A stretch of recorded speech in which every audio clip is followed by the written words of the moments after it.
올해부터 본격적으로 크게 늘어날 것으로 전망이 됩니다.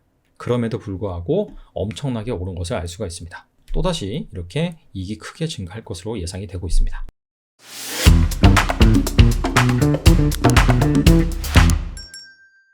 얼마 전에 이와 같은 기사가 나왔습니다. 한강변에 다시 초고층 아파트를 지을 수 있게 하겠다.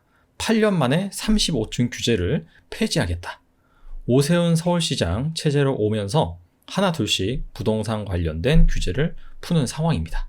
이와 같은 소식이 전해지자 증시에서는 건설, 건자재 주식들이 큰 폭의 상승세를 보였죠.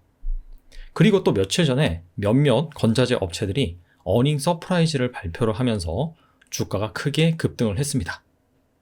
그 기업뿐만 아니라 다른 건자재 업체들을 대상으로도 이 투자 심리가 개선되어서 나머지 그런 업체들도 살짝 부각을 받았어요. 사실 건자재 관련 주식들은 2014년, 2015년 최고의 상승률을 보여준 이후에 그동안 계속해서 주가가 안 좋았습니다. 그다지 이 공급이라든지 건설 관련된 호재가 없었기 때문이죠. 자, 근데 슬슬 건자재 주식들을 주목해야 되는 이슈가 생기고 있습니다. 자, 그래서 오늘은 2015년 이후로 7년 만에 건자재 주식들이 슬슬 턴어라운드하는 움직임을 보이고 있는데 그 이유가 무엇이고 건자재 주식을 투자한다면 꼭 알아야 되는 사실과 관련 종목들 무엇이 있는지 살펴보도록 하겠습니다.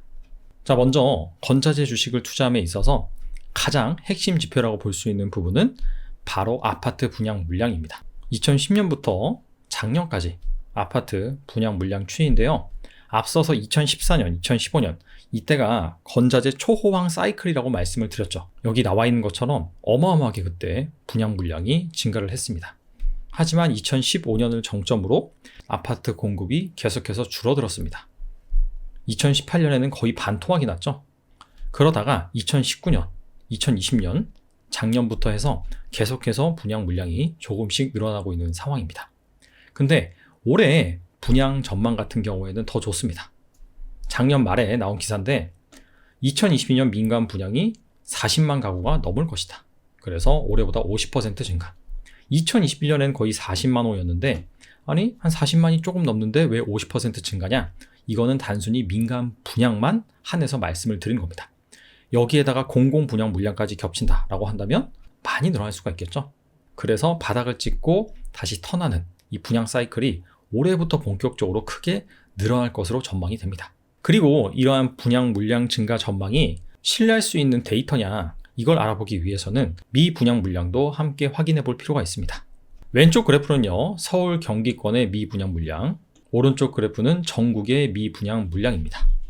서울 경기권 미분양 물량 같은 경우에는 이미 2017년부터 빠른 속도로 줄어서 지금 현재 사상 최저점 수준을 유지를 하고 있고요.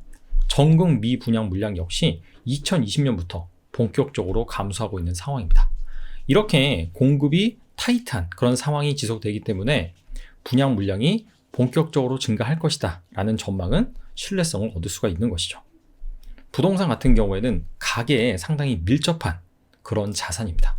따라서 정부의 정책도 상당히 중요해요. 자, 문재인 정부 들어서 계속해서 수요 억제 정책을 펼쳤죠.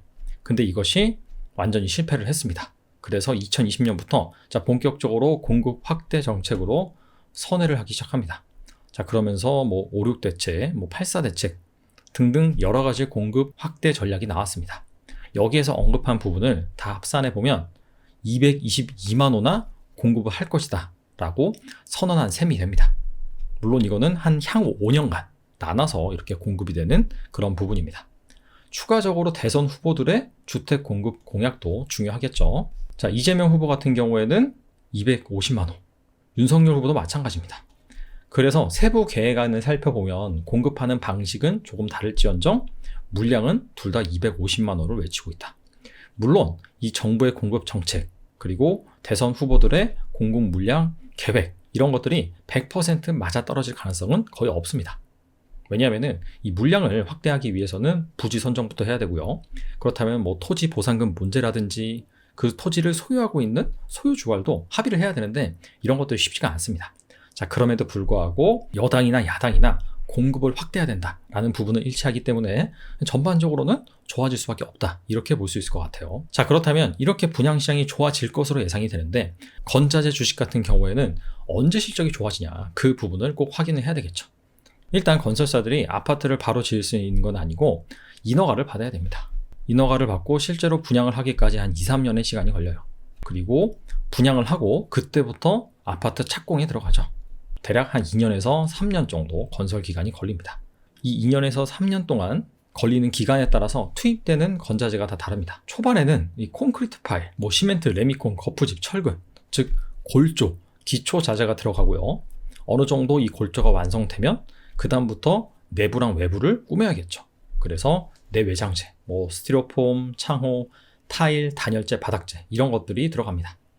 마지막 마감 공사에서는 주로 욕실이라든지 부엌, 그리고 홈 네트워크 시스템 이런 것들을 갖추게 됩니다. 그래서 이 건자재가 투입되는 시점에 따라서 이 관련 건자재 업체들의 실적도 개선이 된다라고 볼 수가 있습니다. 자, 그렇다면 주요 건자재 업체들의 최근 주가 현황 한번 살펴보도록 하겠습니다. 자, 먼저 기초 자재, 골조재를 만드는 그런 기업들의 주가를 살펴보겠습니다. 거푸집과 콘크리트 파일을 만드는 기업의 주가입니다. 삼목 S폼과 금강공업이 알루미늄 폼, 거푸집을 만드는 기업이고요. 3위 CNS, 동양파일이 콘크리트 파일을 만드는 기업입니다.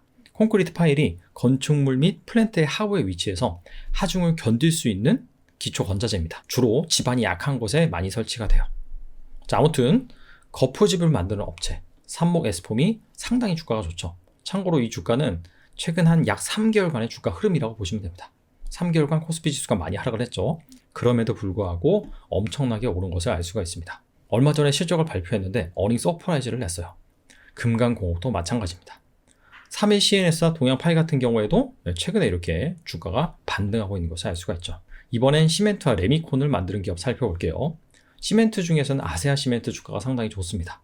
나머지 한인 시멘트라든지 성신양해 등등 다른 기업들도 있는데 이런 기업들은 전반적으로 좀 조정이 나왔어요. 아세아 시멘트가 특별히 좋은 이유는 최근에 액면 분할을 발표를 했습니다. 그래서 그런 부분들이 좀 모멘텀으로 작용한 것으로 해석이 되고요. 추가적으로 이 레미콘을 만드는 기업들, 레미콘이 시멘트의 원재료라고 볼 수 있죠. 보강산업, 동양 같은 경우에도 최근에 주가가 이렇게 반등하고 있는 것을 알 수가 있습니다. 자, 이번에는 약간 중간재를 만드는 기업들 주가 한번 살펴볼게요. 자, 바닥재나 내외장재 이런 것들을 만드는 기업들 주가를 살펴보면 자, 이 기업들은 최근 3개월간 소폭 상승한 기업도 있고 소폭 하락한 기업도 있습니다.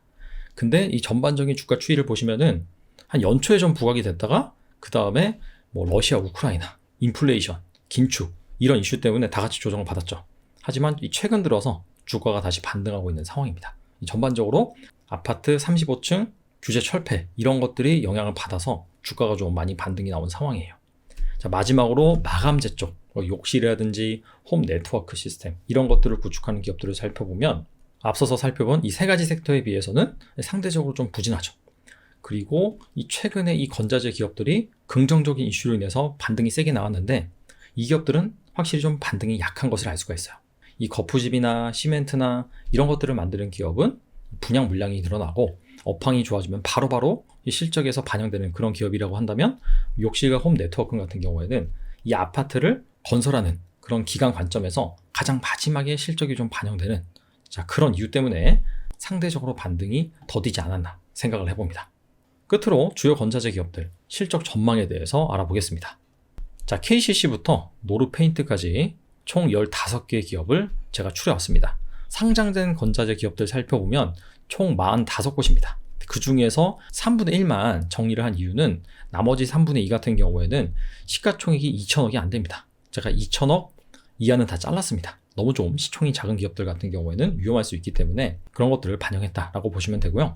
원래는 이 시총이 2천억이 넘는 기업들이 예전에 더 많았어요. 자, 그럼에도 불구하고 업황이 별로 안 좋다 보니까 점점 증시에서 소외가 되어서 시총이 좀 낮아졌다라고 볼 수가 있어요. 그리고 여기에 포함되어 있는 기업들도 자세히 살펴보시면 사실 이 컨센서스가 존재하는 기업은 불과 5개 기업밖에 없습니다. 시가총액이 5천억 원 이상인 기업들, 나머지 유진기업, 동양, 삼목, S폼 이런 기업들도 시가총액이 그렇게 작은 건 아닌데 아직도 커버리지를 하지 않고 있어요. 그래서 어떻게 본다라고 한다면 확실히 이쪽 섹터가 아직은 상당히 좀 소외가 되어 있구나. 만약에 턴어라운드 한다라고 한다면 투자자들의 관심이 집중될 수 있는 분야겠구나. 자, 그렇게 볼 수가 있겠죠. 장기적으로 말이죠. 자, 그래서 일단 이 컨센서스가 있는 기업들 좀 간단하게 살펴보면 KCC 같은 경우에는 건자재 중에서는 가장 덩치가 큰 기업이죠. 제가 여기다 페인트로 분류를 해놨는데 페인트 말고도 다양한 건자재를 취급합니다. 전반적으로 2023년까지 실적이 좋아질 것으로 예상이 되고 있고요. 그 다음에 시멘트 기업들이 많네요. 아세아 시멘트와 삼표 시멘트 보면 올해 같은 경우에는 좀 이익은 감소할 것으로 예상되고 있어요. 그 이유가 이 시멘트의 주요 원재료 중에 하나가 유연탄입니다. 최근에는 이 유연탄을 다른 친환경 소재, 스팀이라든지 이런 걸로 좀 대체를 해서 비중을 줄이고 있긴 하지만 그럼에도 불구하고 큰 원가 비중을 차지하고 있습니다. 근데 아시다시피 최근에 국제 유가가 폭등하고 있죠. 자, 그렇기 때문에 아무래도 최근에 이러한 현황을 반영한다라고 한다면 올해 같은 경우에는 물량 확대로 매출액은 늘어날지언정 이익 같은 경우에는 이 원가 부담으로 인해서 좀 하락할 것으로 예상이 돼요. 하지만 이러한 유가가 좀 안정되고 이런 부분을 제품 가격에 좀 반영을 한다라고 한다면 2023년부터는 또다시 이렇게 이익이 크게 증가할 것으로 예상이 되고 있습니다. 한일시멘트 같은 경우에는 올해 이렇게 이익이 증가할 것으로 컨센서스가 제시되고 있는데 제 생각에는 쉽지 않을 것 같아요. 이 부분은 아직 좀 업데이트가 안 된 것 같습니다. 자, 그리고 컨센서스는 없지만 삼목에스폼, 금강공업 같은 경우에는 최근에 실적을 발표하면서 가장 좋은 주가 상승률을 보여줬습니다. 이 두 기업이 만드는 거푸집이 알루미늄 폼입니다. 근데 아시다시피 최근에 이 국제 알루미늄 가격이 엄청나게 급등을 하고 있죠. 거의 2배 이상 올랐습니다. 근데 이 두 기업이 이 알루미늄 폼을 계속해서 만들어서 파는 게 아니라 대부분 임대 매출이에요. 이 알루미늄 폼을 만들어서 설치를 한 다음에 기초 공사가 끝나면 회수를 하고 또 딴 건설사들한테 빌려줍니다. 자, 그렇기 때문에 상승하는 알루미늄 이 부분과 어느 정도 연동이 되어서 제품 가격은 상승을 하는데 이 원가 같은 경우에는 그만큼 늘지 않다 보니까 실적이 크게 개선된 것으로 나타나고 있어요. 또 최근에 신문을 보니까 원래 이 알루미늄 폼 가격이 세제곱미터당 43,000원이었는데 최근에는 65,000원으로 50% 뛰었다라고 하더라고요.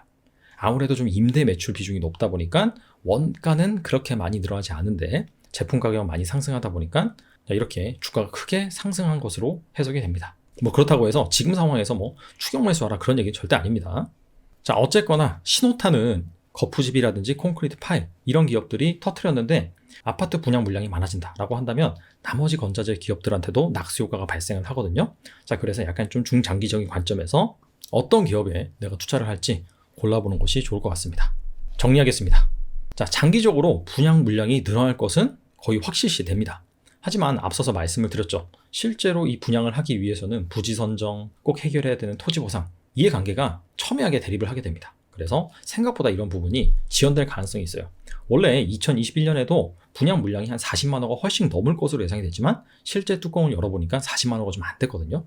그래서 분양 물량이 막 증가한다 라는 뉴스 때문에 단기적으로는 주가가 막 급등할 수가 있는데 생각보다 이게 지연되는 그런 이슈가 발생을 하면 또다시 내려갈 수가 있습니다. 그래서 이런 부분들은 꼭 염두를 해두실 필요가 있고요. 실적 반영 시점 말씀을 드렸죠.